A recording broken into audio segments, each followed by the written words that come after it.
Muito obrigado, Kelly. Muito obrigado, Paulo Germano. É um prazer estar aqui com vocês. Eu posso dizer a vocês o seguinte: um ano atrás, no meio daquela enorme tristeza, eu e pessoas que estavam à minha volta, trabalhando comigo, nos dizíamos: isso vai passar, em algum momento isso vai passar.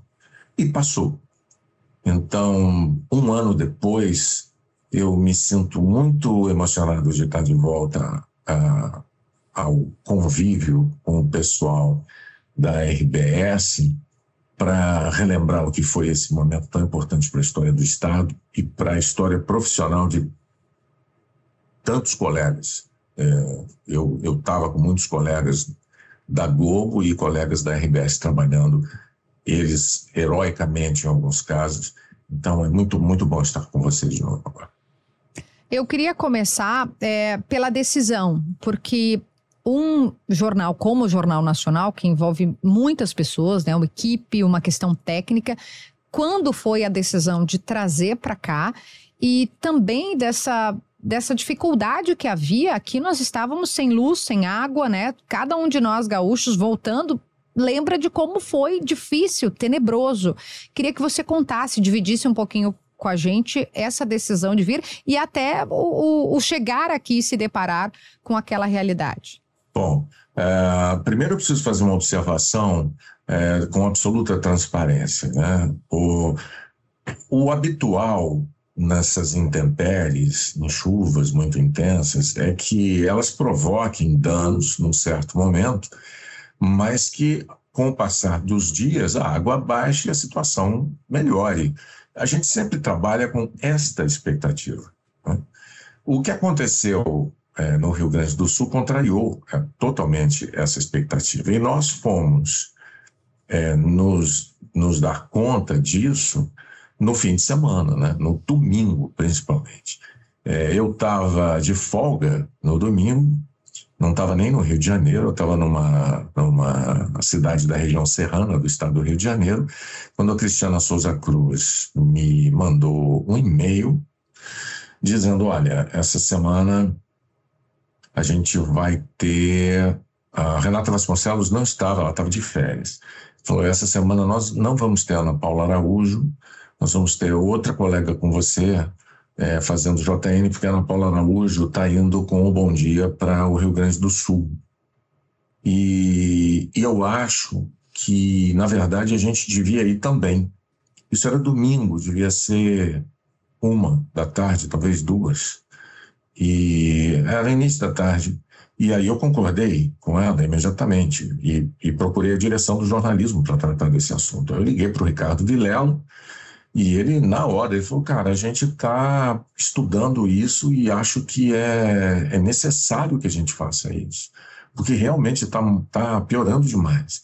E aí começou uma operação, na verdade já estava rolando essa operação, eles só não tinham me comunicado, uma operação para descobrir como a gente chegaria a Rio Grande do Sul, porque o aeroporto já estava naquela situação, Salgado Filho, e aí essa operação foi de tentar encaixar o nosso voo, o nosso transporte, num serviço que a Força Aérea Brasileira disponibiliza para brasileiros. Aliás, eu nem sabia que existia isso, eu conheci no dia do embarque, né?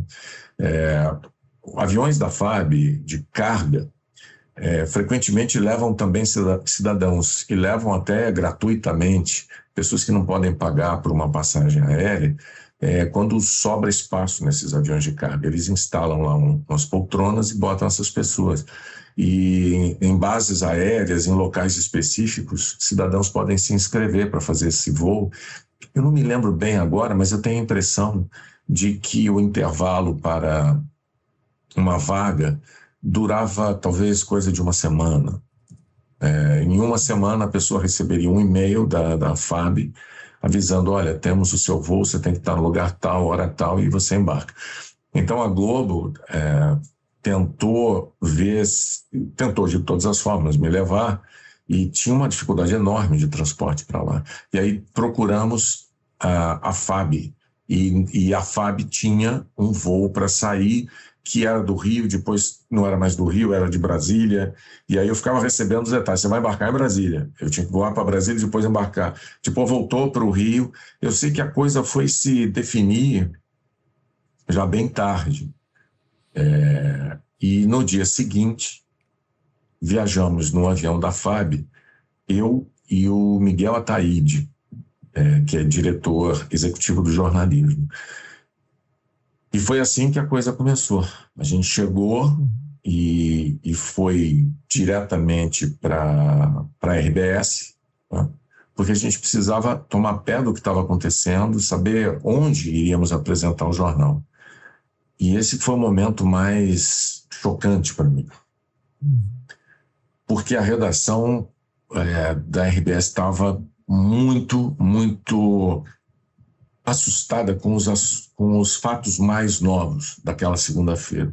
2 áreas da cidade que até então não tinham sido atingidas duramente foram tomadas pelas águas. E uma dessas áreas era muito ocupada por pessoas de mais idade. Isso foi no dia 8 de maio, se não me engano. Era segunda-feira, 8 de maio. E aí estava todo mundo muito consternado, muito preocupado com o resgate dessas pessoas mais velhas nessa área. E foi nesse clima que se deu uma reunião minha e do Miguel, recém-chegados, com a equipe da RBS que estava planejando essa cobertura e que iria proporcionar naquele dia aos brasileiros um testemunho em loco do que estava acontecendo. Então, eu me lembro de algumas pessoas que foram cruciais nesse trabalho, né? Na equipe da Ellen Apple, tinha a Ariane, que se prontificou a resolver todos os problemas assim, com uma rapidez impressionante. Eu me lembro de um diálogo nosso: puxa, a gente queria que o repórter tal fizesse a reportagem tal, e ele estava escalado para outra coisa. E aí ela: vocês querem isso? Sim, seria o ideal. E ele vai fazer isso. E assim foi feito. Assim, uma eficiência enorme. E o trabalho de um colega da área do esporte da RBS, que é o Thiago Cirqueira, que esteve conosco o tempo todo. E era ele que nos apresentava as opções de locais para as apresentações do Jornal Nacional, as ancoragens, como a gente chama. Sim, porque foi muito impressionante. Não é que você apresentou do estúdio da RBS TV, que já seria para nós algo significativo. Você foi para o viaduto ali. Quando eu passo por aquele viaduto, hoje eu me lembro... O Jornal Nacional foi ancorado ali, né, PG? E aí eu queria emendar essa pergunta, Kelly, justamente o que tu está dizendo como gancho para essa pergunta, que é a tua primeira impressão, Bonner, como jornalista e como ser humano, quando tu foi pro front mesmo, né? Quando enxergou aquele cenário. Quais são as imagens em especial assim que te tocaram mais, né? Que tenham ficado mais presentes na tua memória? Porque esse primeiro impacto, imagino, tenha sido bastante expressivo. Então, nesse primeiro dia, PG, o que mais me impressionou, o que mais bateu para mim foi a disponibilidade, o voluntarismo e a garra dos meus colegas jornalistas e técnicos radialistas da RBS. Por quê? Foi o trabalho deles que eu fui parar nesse viaduto. E eu digo a vocês, eu posso dizer, eu disse na ocasião, eu nunca na minha carreira, eu tenho 40 anos de carreira, nunca trabalhei em situação tão precária. Porque a precariedade era absoluta. A cidade estava às escuras, a área em que haveria a ancoragem estava escura. Então tinha um gerador, esse gerador fornecia energia para iluminar o meu rosto, para o equipamento funcionar, mas não se via muito além disso. No entanto, foi feita uma instalação de luzes do alto do viaduto para que a gente conseguisse ver o trabalho de resgate de pessoas que estava sendo feito ali embaixo. Me lembro da Duda, Maria Eduarda Eli, que estava ali embaixo naquela noite e que entrou para a história do Jornal Nacional, porque ao longo de todos aqueles dias ela abriu o Jornal Nacional todas as noites. Eu começava o jornal e chamava as informações de última hora que caíam para ela. Ela foi brilhante nesse trabalho. Foi um trabalho difícil, né? Eram as informações de última hora que entravam para ela e ela abria. E numa serenidade, né? A Duda chamou atenção por isso, porque era muito fácil a gente se emocionar ali naquele momento, porque os resgates, essa imagem me vem muito na cabeça. O Bonner estava lá em cima, tem uma hora que passa atrás, ali pertinho da Sojipa, o Almir, que é aquele atleta brasileiro, né, que disputou a Olimpíada, e ele tá resgatando. Eu falei, cara, eu cheguei a me arrepiar de me lembrar assim. Isso é história acontecendo atrás, né, do ali. Não tem mais jornalismo do que isso. Eu ancorei o jornal de diversos pontos. Esses pontos todos foram sugeridos diariamente pelo Tiago e pelas pessoas que estavam trabalhando com ele.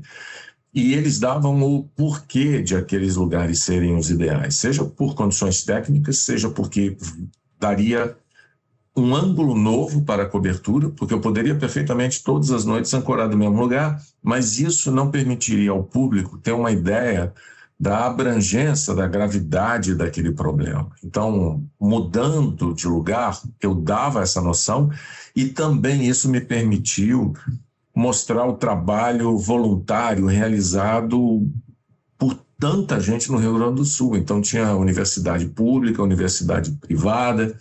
A gente teve, eu fiz na véspera do Dia das Mães, naquele sábado, eu estava dentro de uma cozinha. Isso, eu me lembro. Né? Dos abrigos. Da Unicinos, se não me engano. E então, assim, foi magnífico. Então, a primeira impressão, falo demais, né, PG? Mas assim, sabe, a tua pergunta é o que bateu? Num primeiro momento, o que me bateu foi a entrega desses profissionais todos da RBS, que foi magnífica.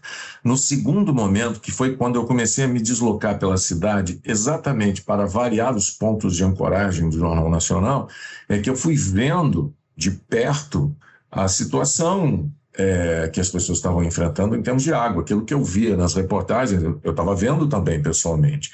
Até o dia em que eu mesmo fui fazer uma reportagem acompanhando o trabalho dos bombeiros de tentativa de resgatar pessoas ou que precisassem de ajuda ou que estivessem refratárias a deixar seus imóveis e o trabalho dos bombeiros de tentar convencê-los a sair.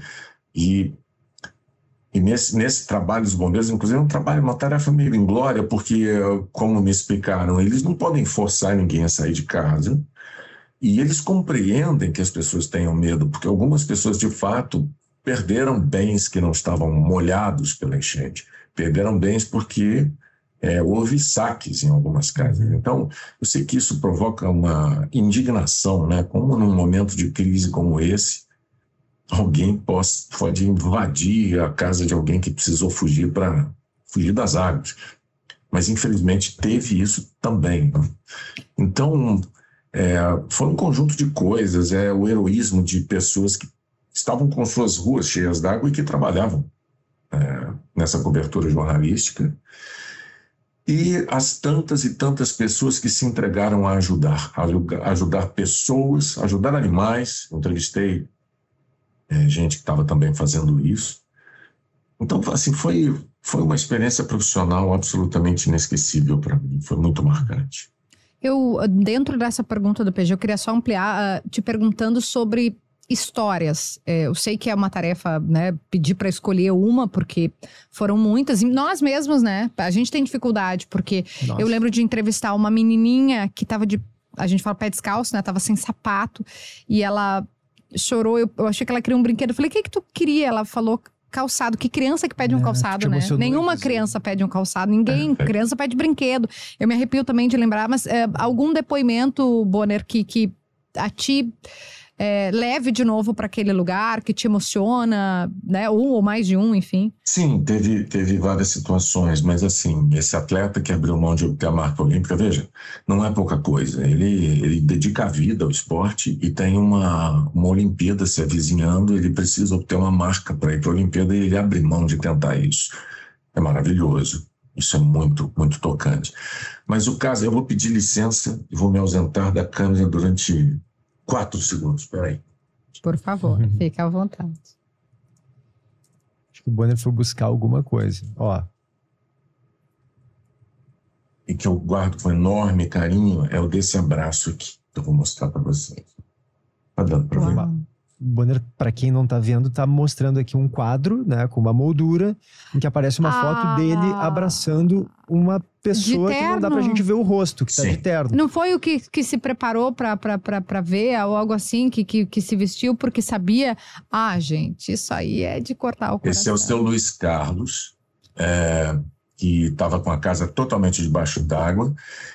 Na noite em que eu ancorei o jornal na PUC, sim, ele estava sentado na primeira fileira atrás de mim, com a esposa, assistindo e vestido um paletó.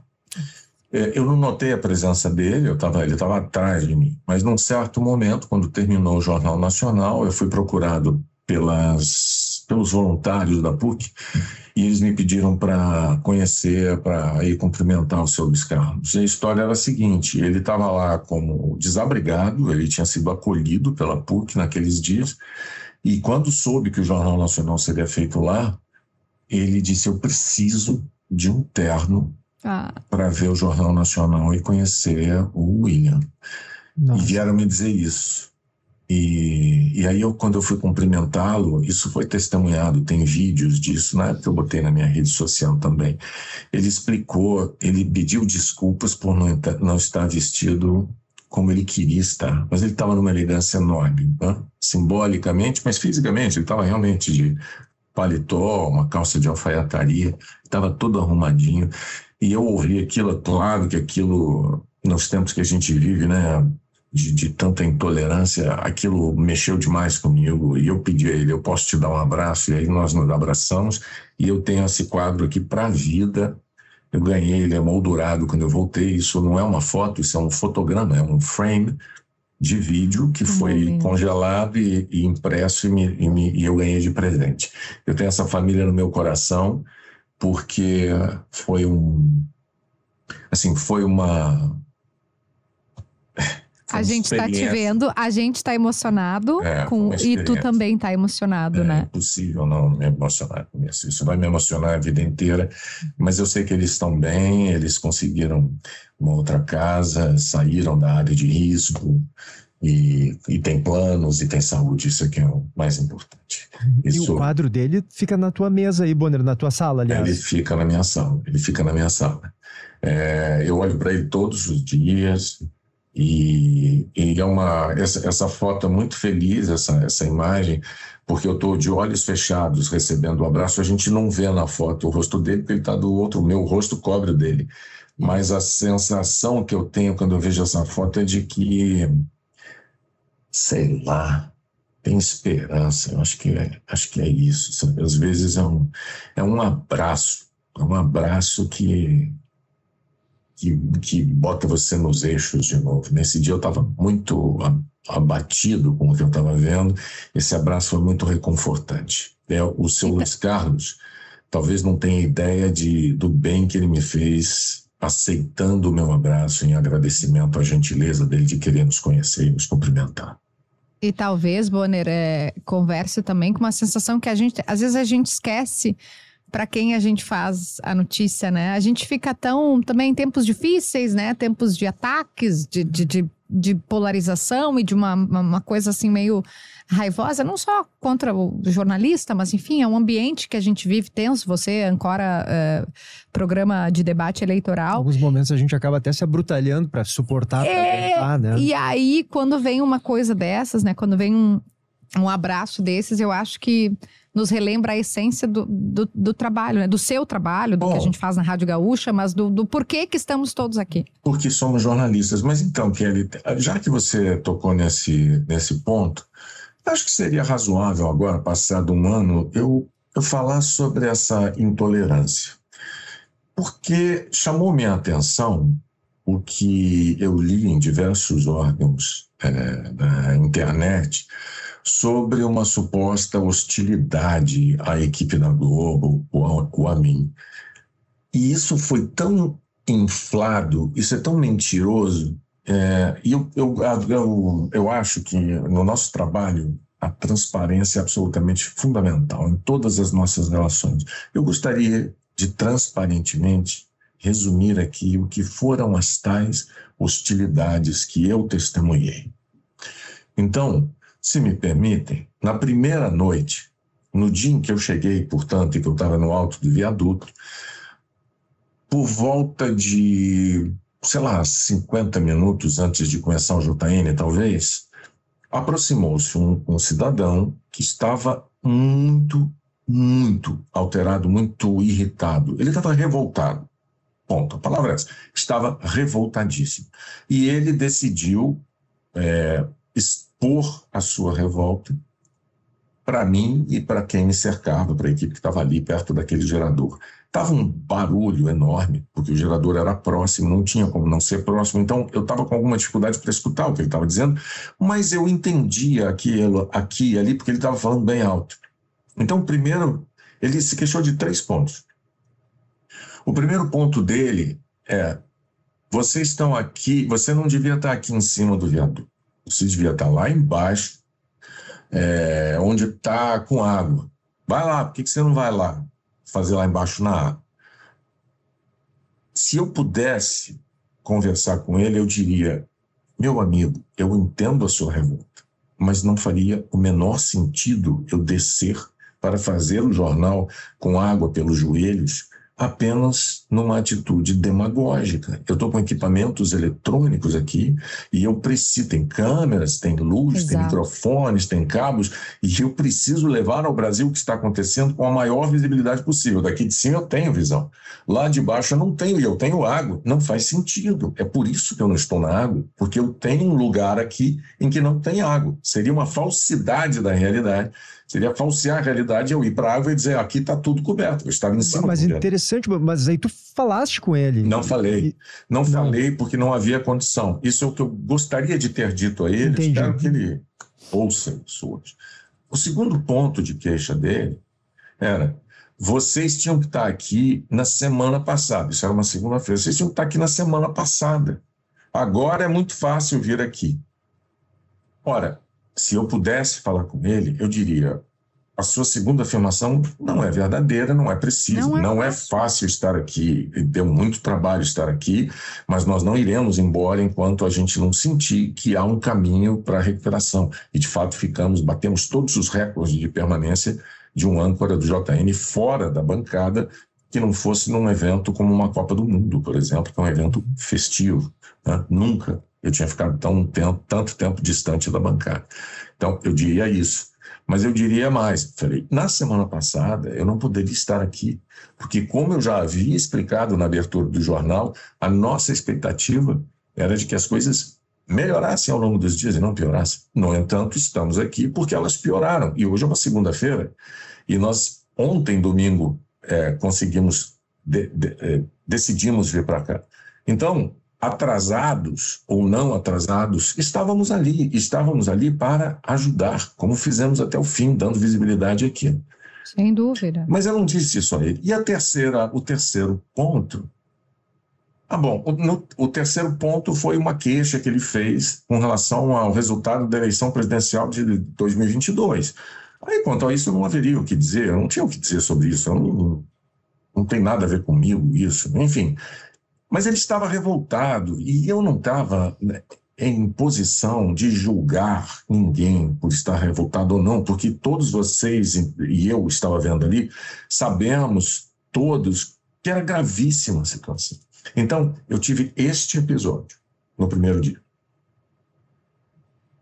No dia em que eu fiz a reportagem do Jornal Nacional, aquela num barco, quando eu desci do barco depois da reportagem, a galocha que eu estava vestindo, que eu estava calçando, era mais curta do que o nível da água no ponto em que eu desci. Portanto, quando eu desci do barco, a água entrou toda na galocha, as galochas viraram uma piscina, né? E aí eu falei: não, eu não vou direto para a RBS, eu vou passar no hotel, preciso trocar, de tirar isso aqui, tomar um banho, e aí eu vou para o trabalho. Quando eu cheguei ao hotel, aí desci do carro, passou um sujeito que estava pedalando alegremente uma bicicleta à beira do Guaíba, e ele xingou a gente lá, fez um ataque à Globo. Ele gritou alguma coisa. E eu, assim, diante da situação em que estava Porto Alegre e de que estava a região do Vale do Taquari e tudo que a gente estava testemunhando, aquela tristeza enorme, aquelas pessoas todas com tudo perdido, quando eu vi um sujeito passeando de bicicleta e ainda se dando ao direito de insultar jornalistas, eu não lembro, sinceramente, eu não lembro o que foi que eu respondi. Mas eu me lembro do Miguel Ataíde, o meu diretor, gritando o meu nome, dizendo William, para dentro do hotel. Então eu entrei no hotel. E eu entrei no hotel e não mais disse. Então foi o segundo episódio. E no dia em que eu ia deixar Porto Alegre... Mas aquilo te bateu, então, Bonner? Aquilo te fez mal naquele momento? Não, aquilo é interessante bateu. Tu dizer isso, porque a gente é humano. Mas veja, eu estou te falando quantos dias eu fiquei lá. Esse foi o segundo episódio. E houve um terceiro, ainda mais insólito, porque eu ia embora de Porto Alegre, no hotel, eu entrei no elevador para descer, para fazer o check-out, pagar a conta e sair. E aí tinha um sujeito no elevador, muito estranhamente, ele começou a querer discutir comigo, ele não gosta do meu trabalho, ele não gosta não gostava da minha presença ali, não gostava da ação do jornalismo naquele evento, e ele disse para mim isso, ele falou, quem ajuda mesmo sou eu, que estou pondo a mão no bolso para resolver. E eu disse a ele, bom, eu vim aqui para ajudar de uma outra forma, né? Dando visibilidade a essa tragédia, e eu e toda a imprensa que está aqui, nós estamos aqui para ajudar. E ele achou que eu fui grosseiro quando respondi isso a ele, embora ele tivesse me insultado, e ficou indignado. Ele falou, quer dizer que você então é isso aí? E eu disse para ele, sim, eu sou exatamente isso que o senhor está vendo. Foi isso. Ele foi embora para o restaurante do hotel tomar o café da manhã dele, eu paguei a minha conta e fui embora. Eu estou dizendo isso porque eu li na internet que no meu último dia um sujeito tentou me agredir. Que isso? Foi contido pelas pessoas do hotel que ficaram indignadas com a ação dele contra mim e que, enfim, mas isso não aconteceu. E eu não contei os inúmeros casos em que ocorreu o contrário. Claro. Manifestações de carinho, de gratidão compreensível. A gente estava lá ajudando, obviamente. E eu não falo só por mim, não. Estou falando... Gente, tinha jornalistas do Brasil inteiro ali. Tinha de outras emissoras, inclusive alguns no mesmo hotel em que eu me encontrava. Tinha gente de agências de notícias internacionais. O Rio Grande do Sul estava passando por uma crise que não era uma brincadeira, não era uma coisa corriqueira. Estávamos todos fazendo o mesmo trabalho, com o mesmo propósito. E é óbvio que a imensa maioria das pessoas que se manifestaram veio manifestar gratidão. Então, é assim, teve intolerância, teve hostilidade. Gente, eu narrei os 3 episódios que ocorreram comigo. Claro. Outros colegas também chegaram a ter episódios isolados, mas eu conversei com todos eles, os repórteres, vocês devem se lembrar, diversos repórteres da Globo foram, né? Sim, teve uma e primeira, uma também, segunda, Ana Paula, uma terceira leva, Marcelo teve 3 Cosme. turmas. Exato. Todos eles dão o mesmo relato que eu estou dando. Alguns, inclusive, não chegaram a ter 3 episódios. É um episódio, é um aqui, um ali. E se a gente considerar o mundo de intolerância, vamos dizer assim, que a gente vive hoje polarizado, eu acho que é desprezível. É irrelevante. É irrelevante. Então, a minha memória de carinho pelo Rio Grande do Sul e a recíproca, no meu coração, é verdadeira. Total, Fui super bem acolhido, não tenho queixa nenhuma. Bonner, tem um ponto que eu queria te perguntar, que é uma espécie de dilema que eventualmente aparece assim na nossa atividade, que é como mostrar o sofrimento, a dor das pessoas. E eu sempre digo que a imprensa precisa, né, que é mostrar a dimensão emocional, humana que tem por trás de uma tragédia. Não dá para resumir a estatística, uma tragédia, morreram tantos e pronto. Não, porque é mostrando a dimensão humana que a gente sensibiliza a sociedade, que faz com que a sociedade não esqueça, que consegue comover a sociedade, inclusive para ela cobrar, né, dos governos para que não se repita. Mas Como é que te parece a maneira correta de mostrar a dor, de mostrar o sofrimento, né? Que tipo de avaliação tu fazes em momentos difíceis como esse, em que as pessoas estão, de fato, sofrendo muito? Olha, eu tenho, como eu disse, 40 anos de profissão. A gente, com o tempo, a gente viu coberturas as mais diversas sobre tragédias. E eu tenho para mim que as melhores coberturas são aquelas em que a gente consegue mostrar a gravidade de uma situação e a dor que aquela situação impõe a seres humanos, sem precisar obrigar o espectador em casa a verter lágrimas também. Com isso eu não quero dizer que a gente não mostra situações emocionantes, não se trata disso, mas quando uma situação é dura, é triste, em 100% das ocasiões, a própria situação fala por si e ela não precisa que o profissional de imprensa tente florear ou aumentar a carga dramática daquilo com um texto, com uma música de fundo. Não é necessário e não é nem de bom tom, não é de bom gosto.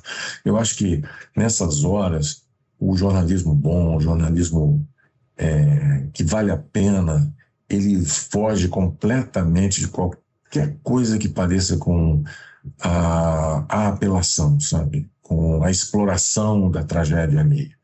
Então, se eu tentar aplicar isso que eu estou dizendo aqui em teoria, mas de coração, ao trabalho que eu desempenhei, eu fico tranquilo, com a consciência tranquila, porque eu e os meus colegas, em momento nenhum, abusamos disso. Até porque, vamos pensar juntos, um telejornal é um produto noticioso, mas ele antes de qualquer coisa, ele é um programa de televisão. E quem aguentaria ver um programa de televisão inteiro tomado por uma exploração da exibição da tragédia alheia? Então, o bom equilíbrio, e aí eu estou falando como editor-chefe, não como apresentador, nem entrevistador, mas eu penso que o bom equilíbrio de um produto telejornalístico terá que ter, sim, o drama humano, porque ele é necessário para sensibilizar pessoas, mas ele tem que apontar caminhos, esforços. Então, o esforço solidário, as pessoas que conseguiram abrir um sorriso. Teve um casal muito emocionante. Esse casal perdeu absolutamente tudo e na reportagem eles apareceram no Jornal Nacional sorrindo um para o outro, dizendo: a gente vai passar por cima disso, a gente vai recuperar. Uma mensagem como essa, que é dita pelo coração deles e que aflora diante de uma câmera, ela tem um valor enorme, não apenas para eles, mas tem um valor enorme para quem está em casa, sofrendo com eles e torcendo para que eles se recuperem. Vocês entendem? Eu acho que é isso, é a gente ter o bom senso. A gente não gostaria de estar em casa vendo só tragédia. Então a gente buscava também mostrar essas ações e esses filhos. E do Brasil inteiro. Claro. Porque eu acho que o grande trunfo do Jornal Nacional, eu repito isso, né? Falei para ti antes da gente começar que esse olhar, que claro, as redes sociais também amplificaram, mas que o Jornal Nacional, com a audiência que tem, até com repercussão internacional, eu tenho certeza que muita gente, aquele cara que cobrou ali porque não tá tirando do bolso, não, muita gente tirou do bolso porque viu ali do Brasil, né? Nós gaúchos já sabíamos e estávamos ali fazendo o que podíamos. Mas quem é de fora, quem é pegar lá, né, do Acre, da ponta de cima, né, de Roraima, sei lá, essas pessoas viram e se sensibilizaram, desde o cavalo caramelo, né, as crianças, tudo. E assim, na conta, sim, do Jornal Nacional, né? Que história maravilhosa do cavalo caramelo, né? E assim, só complementando o que você está dizendo, estas pessoas que foram hostis aqui e ali, elas não falam pelo povo gaúcho, gente. E eu vi isso de tanta gente, porque aí tem a outra questão. Foram 3 episódios, tá certo? Sendo que o último no último dia. Então, enquanto eu estava lá, antes desse último dia, vamos lá, eram 2 episódios. No entanto, eu via em certos órgãos de imprensa na internet, vamos chamar aquilo de imprensa, eu não vi nenhum órgão sério fazer isso, mas os que tinham algum tipo de comprometimento ideológico com esta questão, que queriam muito mostrar que havia hostilidade, eles retratavam uma situação que não estava acontecendo e era assustador para mim ver aquilo, porque dava vontade de chegar no ar e dizer, gente, olha, não acreditem no que tem gente dizendo, aqui é a minha volta, se eu agora sair de onde eu estou e chamar pessoas para dar depoimento aqui, vocês vão ver o que eu estou dizendo, as pessoas estavam lá para apoiar, para agradecer, e em todos os locais em que eu estive, todos, sem exceção. Então, assim, certamente essas pessoas, algumas movidas por desespero, por isso eu digo, aquele primeiro rapaz, eu não julgo, apesar de ter feito um comentário de natureza política na terceira queixa aqui que eu mencionei, ainda assim, o desespero dele é totalmente compreensível, gente. Era uma situação desesperadora. É lamentável que, sei lá, que ele tenha externado isso e tenha me escolhido para ouvir as queixas dele e tal, mas eu não julgo, sinceramente não. Já esse último cidadão no elevador do hotel, esse aí eu acho que eu julgo sim, completamente equivocado. E o outro da bicicletinha, no meio de uma tragédia, o sujeito está andando de bicicleta, se sentindo o direito de insultar jornalista, realmente, esse não tem noção nenhuma. Esse, se estiver me ouvindo agora, shame on you, sinta-se envergonhado. Exatamente. Né? Foi horrível. A gente está se encaminhando para o final, né? E gostaríamos de ficar conversando, mas ele tem um jornal também, né? E trabalha, pelos relatos que eu tenho, 24 horas por dia. É uma pessoa absolutamente dedicada a isso. Eu queria, assim, por fim, te perguntar algo que, de alguma forma, foi respondido em algumas, né, frases tuas, que é: que memória você leva do povo gaúcho? A gente citou 3 casos e são casos, a gente às vezes destaca os ruins, né? Mas para dizer que não aconteceu, gente. Mas o caso do seu Luiz, por exemplo, que isso, esse é um exemplo, gaúcho, né? Mas é porque nós, gaúchos, a gente tem muito orgulho da nossa terra e da nossa, ao contrário disso aí que aconteceu, da nossa hospitalidade, do nosso jeito acolhedor, né? Alguém que chega, a gente já faz um churrasco. Isso é uma característica nossa. Nós temos como algo que a gente defende bravamente. Então, eu queria saber, apesar da tragédia, que memória você leva do povo gaúcho? Sem a menor sombra de dúvida, o espírito de união do povo gaúcho na adversidade. Isto é emocionante, para a vida, não vou esquecer nunca isso. Ninguém solta a mão de ninguém, e eu acho, assim, por isso que eu acho essa cobertura jornalística, ela é fabulosa, porque até o caramelo surgiu. Que imagem pode ser mais simbólica do que o caramelo sobre aquele telhado e a comoção nacional que provocou a operação para resgatá-lo. Eu estou com a voz embargada porque eu me lembrei agora do dia em que isso aconteceu. E minha mulher, vendo na Globo News, ela ficava mandando mensagem para mim: estão tirando o cavalinho, estão tirando o cavalinho. E a gente vê o caramelo depois se alimentando e se colocando de novo de pé e virando um herói gaúcho, virou um herói, foi exposto em festividades. E outra coisa que eu acho incrível, o Jornal Nacional abriu o tempo necessário para mostrar ao Brasil cada etapa vencida no processo de recuperação do Rio Grande do Sul. O dia que reabriu o mercado, o dia que reabriu a rodoviária, quando o aeroporto finalmente voltou a operar, o aeroporto que foi funcionar em Canoas, com embarque fazendo por um shopping center. Tudo isso apareceu no Jornal Nacional, porque a cada passo que o Rio Grande dava de recuperação, era um prazer enorme, era um alento para o nosso coração. Eu digo para vocês que quando nós voltamos para cá, eu encontrei alguns dias depois alguns editores que foram na segunda leva e já estavam de volta. E estávamos, acreditem, estávamos todos com saudade. Saudade do Rio Grande do Sul. Saudade daquela adversidade, como a gente foi conquistado pelo povo gaúcho e pela luta. Foi lindo, foi maravilhoso. Ai, gente. Maravilhoso foi te ouvir também. Nossa, Bonner. emocionante voltar nesse lugar. Falou do cavalo, né? É um símbolo nosso, né, Bonner? Isso. A gente tem, assim, pelos bichos, pelo cavalo em especial, né?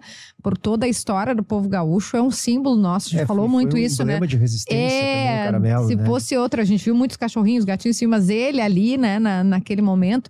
E vou te contar um último bastidor do caramelo. Eu fui lá, né? Depois ele foi abraçado pela Ubra E aí, quem trouxe essa história no momento, ainda na Ana Maria Braga, foi o Vitor Rosa, né? Quem dá luz a essa história. Mas o repórter que fez JN foi o Eduardo Paganella. E eu estava ali pronta para fazer o timeline, para entrevistar, aspas, o Caramelo. E eu estava pronta. E ele estava dormindo. Dormindo, eu digo, tava quietinho ali, né? Nem sei, não entendo muito de cavalo. Mas tava ali de boa. Aí o Paganella e o cinegrafista, vou pedir perdão que eu não lembro o nome, botou a luz do Jornal Nacional, botou a luz pra fazer a passagem do Jornal Nacional. O Caramelo fez o quê? Foi lá, PG, exibido! E saiu na baia. Aí eu falei, sem vergonha pro JN, tu aparece, né? Mas foi assim, muito engraçado. Eu brinquei com o nosso repórter da TV, né? O Eduardo Paganella. Eu falei, poxa vida, se eu soubesse, tinha dito que era pro Bonner, né? Caiu o cavalo. Foi se mostrar. Claro, quem que não quer aparecer no Jornal Nacional? Exatamente. Gente? Dá pra entender o Caramelo. Bonner, em meu nome, em nome do PG, em nome do Potter e de toda a nossa audiência, muito obrigada. Muito obrigada. Repito aqui, o que o Jornal Nacional fez e toda a equipe de repórteres, né, da RBS TV, aqui na Rádio Globo, isso fez com que o alcance fosse maior e eu tenho certeza absoluta, tocasse mais corações. Fez com que nós nos sentíssemos abraçados sem também, dúvida. né? Acarinhados, então, vistos. Muito obrigada, de coração, por tudo. Eu que agradeço a oportunidade de poder dividir com vocês e com os ouvintes essas histórias que tocam tanto o nosso coração, relembrar seu Luiz Carlos, Caramelo e tantas pessoas legais. Eu queria dizer a você que essa tradição dos cavalos, né, no Rio Grande do Sul me foi explicada pacientemente, ricamente pelo Gabriel, que era motorista que estava me levando todos os dias para o trabalho e depois de volta para o hotel. E eu queria fazer esse agradecimento ao Gabriel, que foi um anjo para a gente, faz jus ao nome, e a Júlia Barros, que não está mais na RBS, está fazendo outra coisa agora, mas foi a nossa produtora Chaveirinho. A Júlia tão pequenina e tão atuante, com esse time incrível da RBS, pelo qual eu tenho o maior respeito e admiração. Muito obrigado mais uma vez. Um abraço, Bonner. Obrigado. Para vocês também.